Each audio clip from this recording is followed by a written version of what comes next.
श्री शिवाय नमस्तुभ्यम दोस्तों, मेरे चैनल में आप सभी का स्वागत है। महादेव की कृपा से आप सभी स्वस्थ होंगे, ये मैं कामना करती हूँ। आज मैं आप सभी को वीडियो में शेयर करने वाली हूँ, एक लोटा जल जब हम भगवान शिव को समर्पित करते हैं तो किसको किसको प्राप्त होता है। एक लोटा जल चढ़ाने का हमारे जीवन में क्या फल की प्राप्ति होती है और साथ ही जीवन में कौन सुखी इंसान है। तो आज हम आपको वीडियो में शिव महापुराण की कथा के अंतर्गत यह जानकारी शेयर करेंगे और इस जानकारी को प्राप्त करना आपके लिए बहुत ही महत्वपूर्ण बनता है। जब आप एक लोटा जल समर्पित करते हैं तो यह भी आप जानें कि जब आप एक लोटा जल समर्पित करते हैं तो उसका भाग किसके किसके खाते में जाता है। तो वीडियो के अंत तक बने रहेंगे तो आपको संपूर्ण जानकारी प्राप्त होगी। और जब आप एक लोटा जल चढ़ाने जाएंगे भगवान शिव को तो आपको भी पता होना चाहिए कि आपके जीवन में किस प्रकार से समस्त दुख समस्त दोष समाप्त हो जाते हैं। तो आइए हम जानते हैं कि सबसे पहले कि जब हम भगवान शिव को एक लोटा जल समर्पित करते हैं तो वह किसको किसको प्राप्त होता है। जब हम भगवान शिव को एक लोटा जल समर्पित करते हैं तो सबसे पहला जो भाग है हमारे पुरखे जो होते हैं उनके खाते में जरूर जाता है। यानी आपके जो बुजुर्ग हैं जो उनका जो है अंत हो चुका है और उनके खाते में भी जब आप जो है जल समर्पित करते हैं तो उनका भी यह भाग प्राप्त जरूर होता है। दूसरा होता है पितृ, जितने भी आपके पितृ होते हैं उनको भी जरूर भाग मिल जाता है। जब आप एक लोटा जल समर्पित करते हैं तो उनके हिस्से में भी जरूर प्राप्त हो जाता है लोटे जल के फल का प्राप्त। तीसरा है कि वास्तु देवता, जब आप एक लोटा जल समर्पित करते हैं तो वास्तु देवता को भी भाग चला जाता है। चौथा होता है कि जब आप एक लोटा जल समर्पित करते हैं तो जितने ग्रह होते हैं सभी ग्रहों को भी प्राप्त हो जाता है।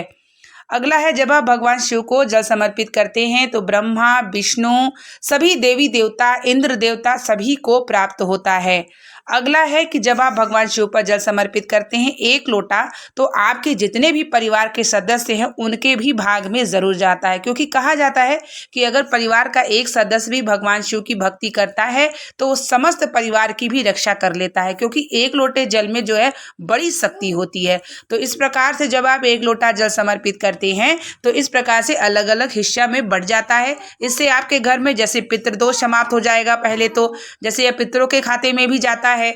दूसरा, अगर आपके यहाँ वास्तु दोष है जब आप एक लोटा जल समर्पित करते हैं तो इस प्रकार से वास्तु दोष समाप्त हो जाता है। अगर आपकी कुंडली में किसी भी प्रकार का ग्रहों का दुष्प्रभाव पड़ रहा है तो जब आप एक लोटा जल समर्पित करते हैं तो ग्रहों के भी खाते में जाता है। तो इस तरीके से आपके जीवन में ग्रह दोष भी समाप्त हो जाता है।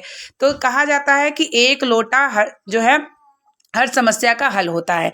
तो एक लोटा जब आप जल समर्पित करते हैं तो सारे देवी देवता पितृ देवता पुरखों ग्रह वास्तु दोष सभी को प्राप्त हो जाता है।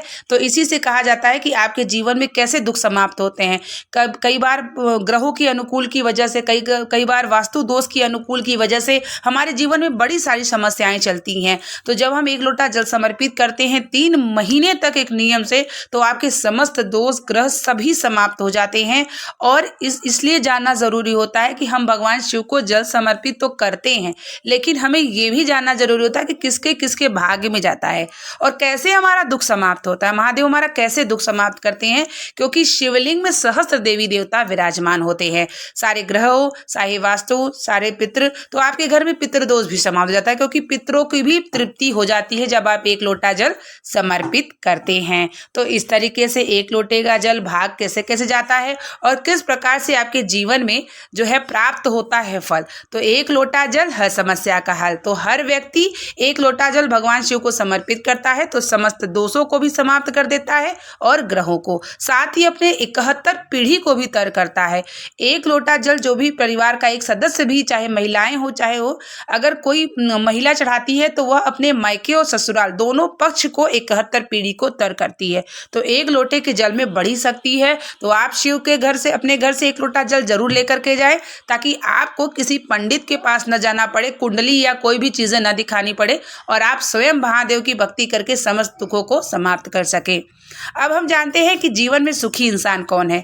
जीवन में सुखी इंसान देखिए वह है जो बिस्तर पर रात में सोए, उसे नींद आ जाए और उसके घर में दवाई ना हो। सबसे अगर जो भगवान शिव का भक्त होता है, शिव को हमेशा जल चढ़ाता है, उनके चरणामृत को ग्रहण करता है, तो वो सारे रोगों को समाप्त कर लेता है और अकाल मृत्यु से भी उसकी मृत्यु नहीं होती। अकाल मृत्यु से महादेव बचा लेते हैं, क्योंकि देवों के देव महाकाल हैं। तो अगर आप भगवान शिव की आराधना करते हैं तो आपके घर में धीरे धीरे दवाई से भी बाहर, और आपको रात्रि में निंद्रा भी जरूर आती है, क्योंकि निंद्रा से भी बहुत अच्छा महादेव की 5 बेटियां गंगा से उत्पन्न है, जिसका नाम स्मरण लेने से रात में अगर आप सोते हैं तो आपको नींद इतनी अच्छी आती है कि आपको नींद की अगर आप दवा खाते हैं तो आपको खाना भी नहीं पड़ेगा। तो मेरा मानना यह है कि जीवन का सुखी इंसान वही है जो रात में सोए तो उसे नींद आए और उसके घर में दवाई ना हो, 2 वक्त की रोटी हो। इससे बड़ा जीवन का सुख में कोई भी नहीं होता। तो महादेव की जो भक्ति करता है वह यह सब चीजें जैसे निरोग्य भी होता है और उसे किसी भी प्रकार का टेंशन नहीं होता, क्योंकि वो तो महादेव का हो जाता है और सारा दुख संकट आपके महादेव के चरणों में हो जाता है। तो इसलिए जीवन का सुखी इंसान वही है। और अगर आपके घर में भी दवाइयाँ ज़्यादा हैं, रात्रि में नींद नहीं आती, तो आप भगवान शिव की आराधना करिए, 1 लोटा जल समर्पित करिए और रात्रि में सोते समय आप जया, बिसहरा, सामली बारी, देव, दौतली का नाम लेके 5 बार आचमनी करके अपने बिस्तर पर सो जाइए। तो आपको रात्रि में इतनी अच्छी नींद आएगी कि अगले दिन ही आपकी निंद्रा जो है खुलेगी। शिव का जो भक्त होता है उसके अंदर इतनी शक्ति, बल, भरोसा आ जाता है कि कितनी भी दुख अगर आपके सामने आएगी तो आप सब समाप्त हो जाती है, क्योंकि वह महादेव का दुख हो जाता है। तो जब अगर आपको रात्रि में नींद ना आए तो 5 देवियां गंगा से उत्पन्न महादेव की पुत्रियों का नाम लेकर के आचमनी करके सो जाते हैं, तो आपको रात भर बड़ी ही अच्छी नींद भी आएगी और सुबह आपकी नींद खुलेगी। तो महादेव की भक्ति करिए, समस्त दुख आपके समाप्त हो जाते हैं। 1 लोटा जल हर समस्या का हल। तो उम्मीद करेंगे कि वीडियो आपको पसंद आई होगी, और अगर ये वीडियो पसंद आई होगी तो कमेंट बॉक्स में हर हर महादेव ज़रूर लिखिएगा। भगवान शिव की भक्ति में लगे रहिए, जीवन आपका सार्थक होगा। मिलते हैं नेक्स्ट वीडियो के साथ, तब तक के लिए आप लोगों को श्री शिवाय नमस्तोभ्यम, हर हर महादेव।